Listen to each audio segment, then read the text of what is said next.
جانور کو ہم ذبح کرتے ہیں اللہ کے نام پر، ہمیں حکم ہے کہ چھری تیز ہونی چاہیے تاکہ اللہ کے نام پر جب ہمیں اس جانور کو قربان کر رہے ہیں تو اس کی جان دینے کا جو مرحلہ آتا ہے وہ کم سے کم ہو، مختصر ہو، اس کو تکلیف کم سے کم ہو۔ چھری تیز رکھنا ضروری ہے، شریعت نے اسے مستحب قرار دیا ہے۔ بعض بے وقوف ہوتے ہیں، چھری تیز نہیں ہوتی، جانور کے گلے پہ رگڑتے رہتے ہیں، مکروہ عمل ہے۔ مستحب یہ ہے کہ چھری تیز ہونی چاہیے۔ جانور کے گلے میں 4 رگ ہوتی ہے، 2 شہ رگ ہوتی ہے، ایک ہوا کی نالی، ایک کھانے اور پینے کی نالی۔ ان 4 نالیوں میں ان چاروں رگوں کا کٹنا ضروری ہے، یا اگر 4 نہیں کٹ سکی تو 3 کٹنا ضروری ہے۔ اگر 3 بھی نہیں کٹی تو جانور حلال نہیں ہوا، جانور حلال نہیں ہوا، اس کی چاروں رگ کٹنا چاہیے۔ اور جب ہم نے جانور ذبح کر لیا تو ذبح ہو جانے کے بعد اس کے جسم میں جتنا بہنے والا خون ہے وہ سب باہر نکل جائے، سب باہر نکل جائے تو وہ گوشت ہمارے لیے حلال ہوگا۔ انسان کے جسم، جانور کے جسم میں 7 چیزیں ہوتی ہیں جو حرام ہیں، ان میں ایک دم سائل بہنے والا خون ہے، اور یہ پورا بہنے والا خون جسم سے نکل جانا چاہیے، اور یہ اسی وقت نکلے گا کہ جب 4 رگوں کو کاٹ لیا گیا تو جانور کو ٹھنڈا ہونے کے لیے چھوڑ دینا چاہیے۔ آپ نے دیکھا ہوگا کہ جو ہی جانور ذبح کیا جاتا ہے تو وہ شخص جس کو ہم نے اس کی کھال اتارنے کے لیے، اس کے ٹکڑے کرنے کے لیے، اس کی بوٹی کرنے کے لیے ہم اجرت کے طور پر لاتے ہیں، وہ فوراً اس جانور کی کوڑی کرتے۔ ابھی ذبح ہوا ہے، فوراً جو ہے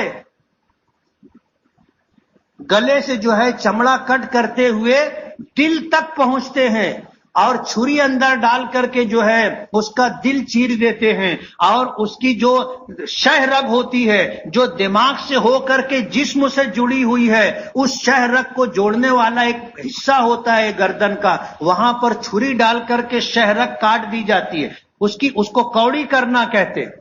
ظاہر بات ہے کہ جب دماغ کا جسم سے تعلق ختم ہو گیا تو جسم میں جو بہنے والا خون ہے وہ سب نکل نہیں پاتا، اور ظاہر بات ہے کہ اگر بہنے والا خون جسم میں رہ گیا، جو دم سائل ہے وہ حرام ہے، وہ نہیں نکل پایا تو آپ کا گوشت حلال کیسے ہوگا؟ اس کا نکلنا ضروری ہے۔ ہم تو پوری اجرت دیتے ہیں، ہم تو منہ مانگی اجرت دیتے ہیں، کوڑی نہ کرنے دے۔ جانور کی ذبح ہو گیا، آپ کھڑے رہے وہاں پر، اس کو روک دیں، اب اس کو ٹھنڈا ہونے دو، اس کے بعد آگے کی کارروائی ہوگی۔ یاد رہے گا؟ آپ یہ بات دوسروں کو بھی بتائیں۔ جسم میں 7 حصے حرام ہیں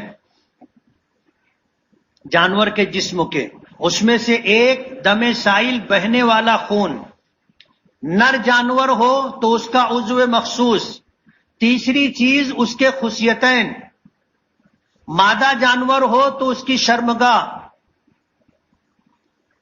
جسم میں جو غدود ہوتا ہے، ایک اور بھی 2 چیزیں ہیں، یہ جانور کے جسم میں حرام ہے، اسے کھایا نہیں جائے گا،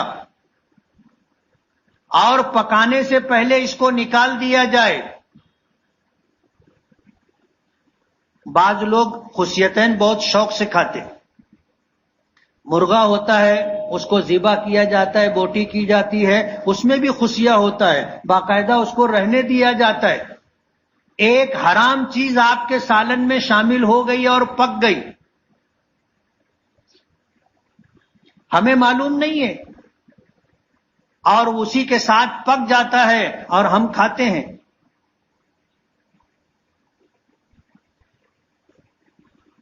تو جسم میں حرام چیزوں میں سے بہنے والا خون بھی ہے، آپ کسائی کو کوڑی نہ کرنے دیں۔ جانور چاروں رگ کٹ گئی ہے، مشکل سے 2-5 منٹ لگے گا، اس کے جسم کا سارا خون نکل جائے گا، اس کے بعد آگے کی کارروائی۔ قربانی کا یہ گوشت، قربانی کی کھال، قربانی کا گوشت 3 حصوں میں تقسیم کیا جائے۔ ایک حصہ اپنے لیے، اپنے اہل خانہ کے لیے، ایک حصہ اپنے عزیز و اقارب اور پڑوسیوں کے لیے،